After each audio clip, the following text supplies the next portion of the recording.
So understanding energy is important for you to be able to be more productive, have more self-confidence, have more energy, but then also to understand your energy. So this is a Hertz meter. This is a Hertz and how the higher vibrational field and how your emotions are indicators of your energetic change.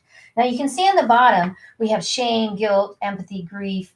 Those are lower vibrational fields of energy. Okay?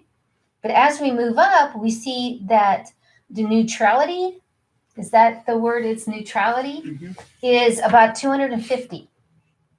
Well, if you're neutral, you're not really raised your energy, did you? You're neutral. So do you see that studies have proved that most people don't understand energy because they think, oh, I got my errands done, I cleaned the house, and then when I got home, I took care of the kids, and I did this and I did that. I'm good. I'm here to tell you that there's more to the energy vibration than that. And this shows it on how you can be neutral and be in a place of high energy.